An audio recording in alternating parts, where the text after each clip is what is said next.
Hey, very good evening. This is Mike.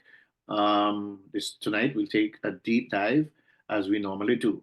But before we get into that, we just ask you to like the channel, share the channel, share our videos, leave a comment, and of course, hit the notification bell. We try to upload videos 2, 3 times a week if we can, but based on the time constraints that I have. However, if you hit the notification bell, you will know when we when we upload new videos. So I ask you to bear with me as we can work out a schedule as to how many times per week. We'll let you know about that. But in the meantime, if you just hit the notification bell, that would help us uh, out so that you don't miss any content that we provide for you. So tonight I want to talk about some good news from the St. Andrew South Police Division, which, as they reported, is the acting senior superintendent Damon Manderson, who is in charge of that police division, that troubled police division, is reporting that they have some good news. And he said the St. Andrew South Police has recovered 16 firearms in 35 days in what they're describing as a significant success in effort to remove illegal weapons from the streets. But I'll let him talk to you about it.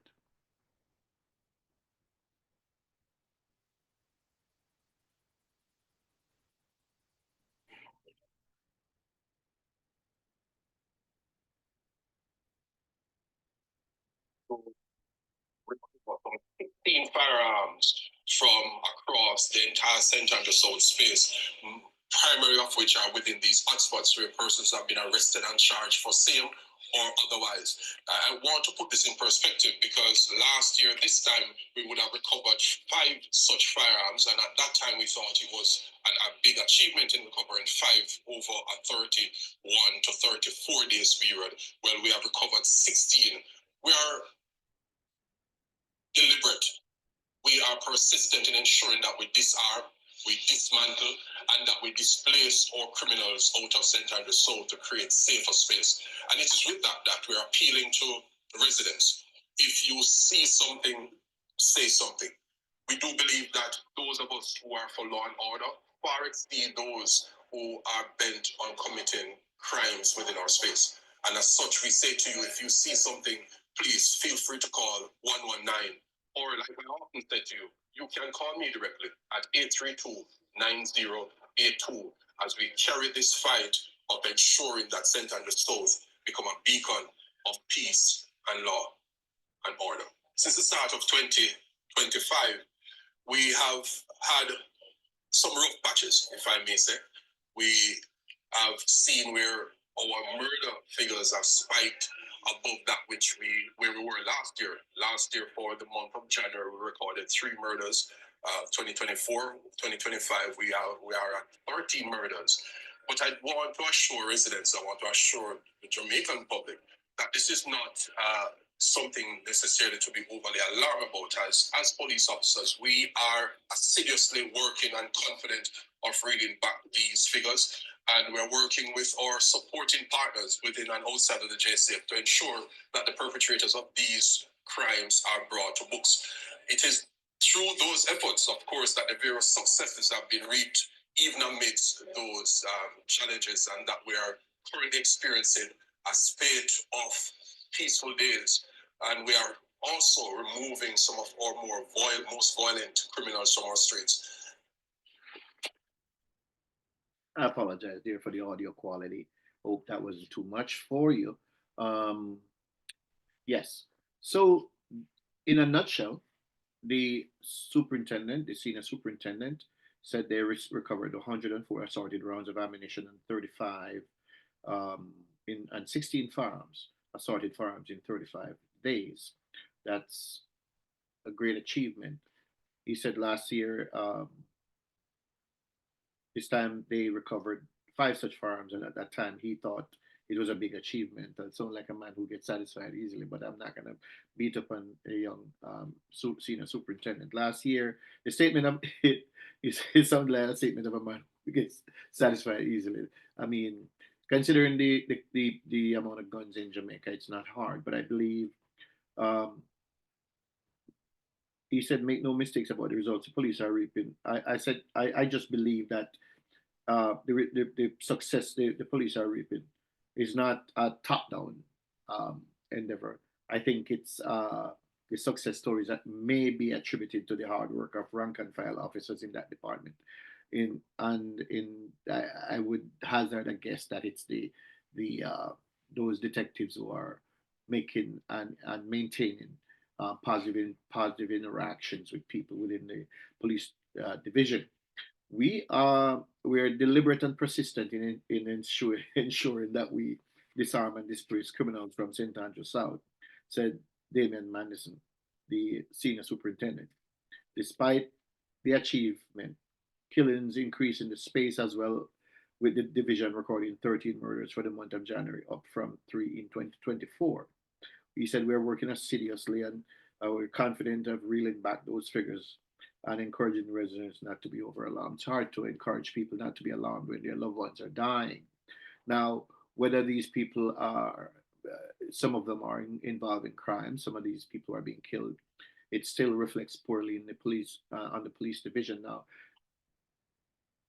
He said several people have been taken into custody and in connection with firearms seized, including 24-year-old Naeem Pinnock, also called Blacks of Cockburn Pen, Kingston 11.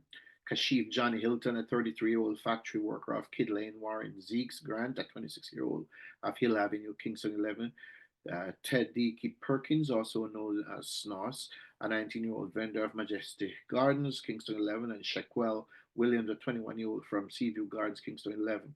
Additionally, he said that confrontation with armed suspect led to a fatal encounters involving 4 people. But I want to highlight the fact that all those names that I read were peaceably and peacefully taken into custody without being killed by the police. So when you hear all these naysayers and these Monday morning quarterbacks who have nothing to do but sit on their behinds and criticize the police, and they don't know the numbers, they don't see the statistics, they don't have any idea of what goes on. They just see the headline grabbing um, the big bold headline grabbing attention grabbing headlines rather that people put out there, like people like the people at Indicom, because it suits their purpose and it makes them seem relevant, and the people at Jamaicans for Justice who are receiving these foreign money, they don't give you the true facts. So I'm giving you the facts as the police make them available to us. So here you have a situation where many people are taken into custody without being killed, and uh, I will let you know about others, even some on the most wanted list, who are peacefully taken into custody, not killed, as long as they don't raise their weapons at the police, as commissioner the commissioner spoke to recently. And those who died are dead are 19-year-old Brandon Reed, also called Redman of Crescent Road, 21-year-old Filippo Brown, also known as Six of Whitfield Town, and 21-year-old Rainford McEwen, otherwise called Chocolate, from New York Avenue, Kingston 11. Shot fatally with Othni Laban, called Thickman, a 42-year-old alleged gang leader from Spanish Town. And you all know that that incident is that was necessarily a part of that St. Andrew South Police Division. It just happened there because Laban was cornered on at 6 miles, and that's where that showdown ended in his demise. Mandison is calling on public for continued assistance. He said, "We continue to appeal to the public for information that can assist in recovering more illegal weapons and apprehending those involved in criminal activities." Meanwhile, you know, let me just hasten to say that one of the things that the police need to be focused on is on the wharves, at the ports.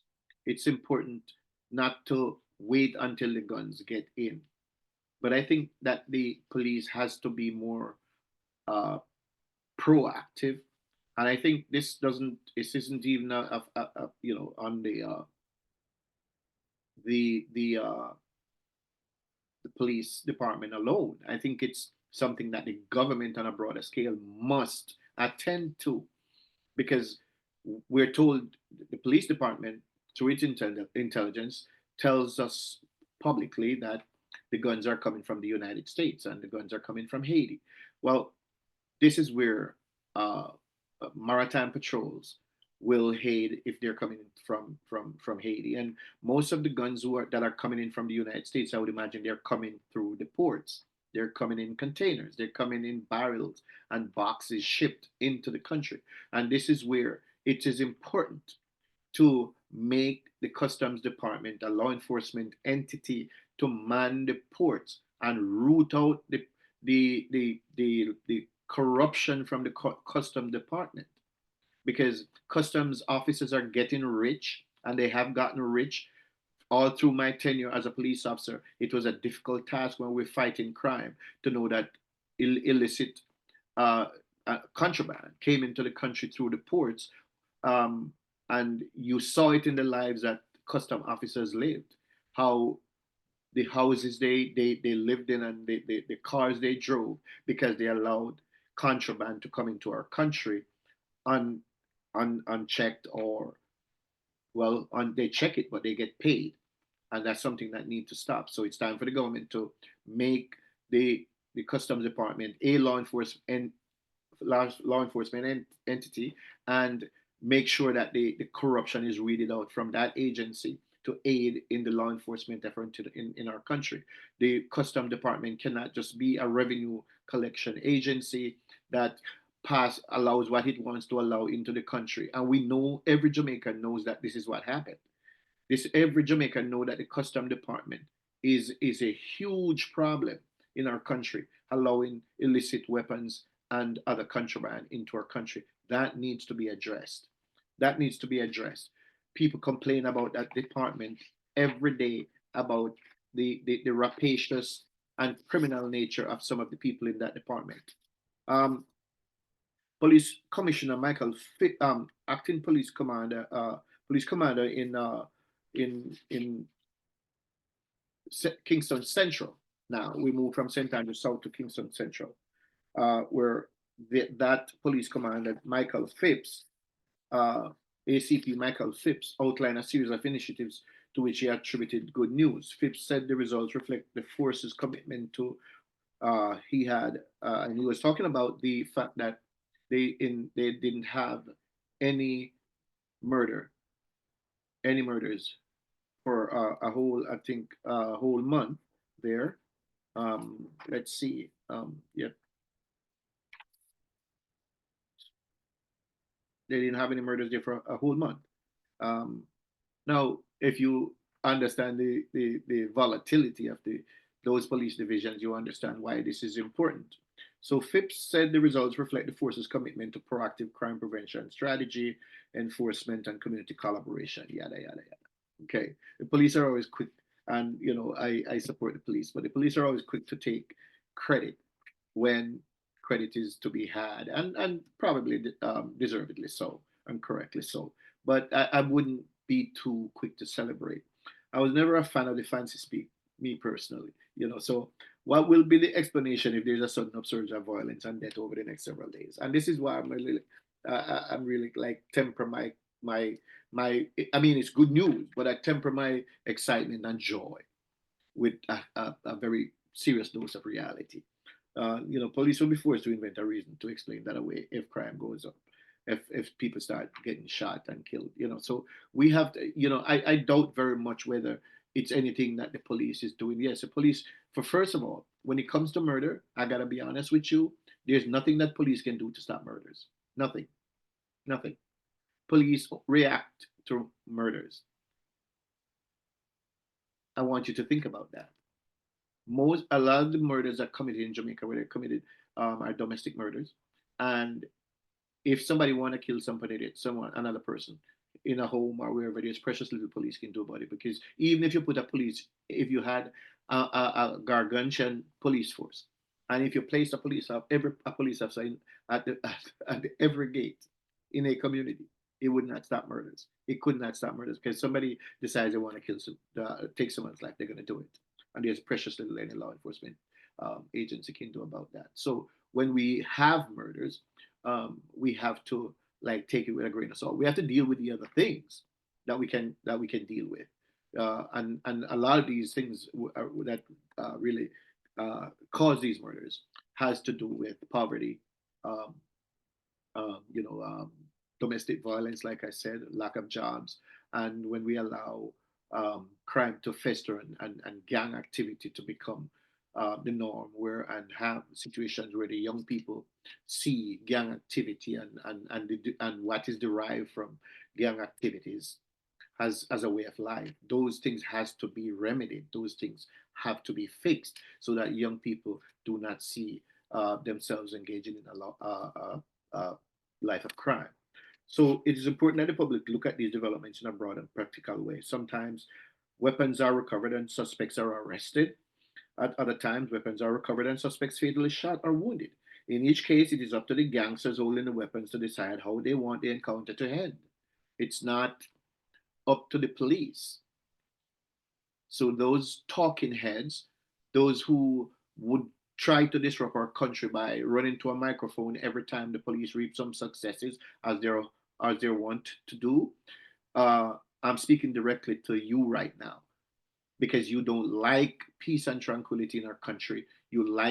To uh, you like to stir up and fan the flames in our country.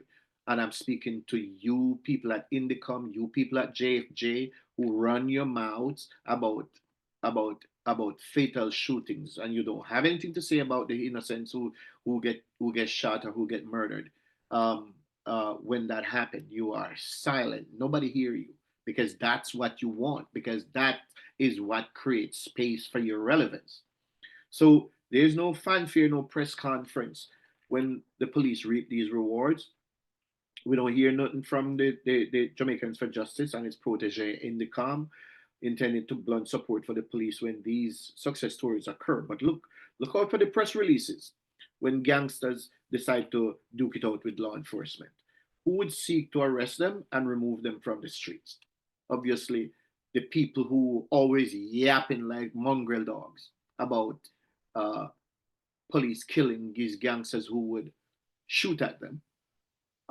They don't want any kind of peace. They don't want a Jamaica people where people can live in peace.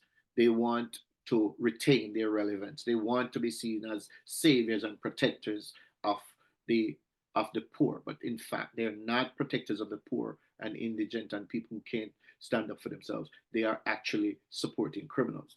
So most Jamaicans are thrilled. Now I wouldn't say most Jamaicans. Many Jamaicans are thrilled and tickled pink that they have Indicom and JFJ and Amnesty International, another foreign group that sows discord, but never have anything to say about the atrocities committed by the the major powers in the like United States, France, England. They have nothing to say, or Israel, or any of those countries where that perpetuate genocide and all kinds of these organizations are always silent. We want to hear from you on those issues and leave our police officers to do their job. Um, Speaking of Indicom and other, speaking of Amnesty International and others. So, but like I said, a lot of people in our country are thrilled to hear and to know that these agencies are there because they think they are there to stand as a buffer between uh, the people whom they support and law enforcement. I suggest to these people that they go to a library and borrow the book titled The Wooden Horse of Troy, and they'll understand that Indicom and Jamaicans for Justice are both wooden horses of Troy, and nothing good came out of that scenario. Borrow the book, read that book about the wooden horse of Troy. Guys, have a good night. I'll talk to you soon.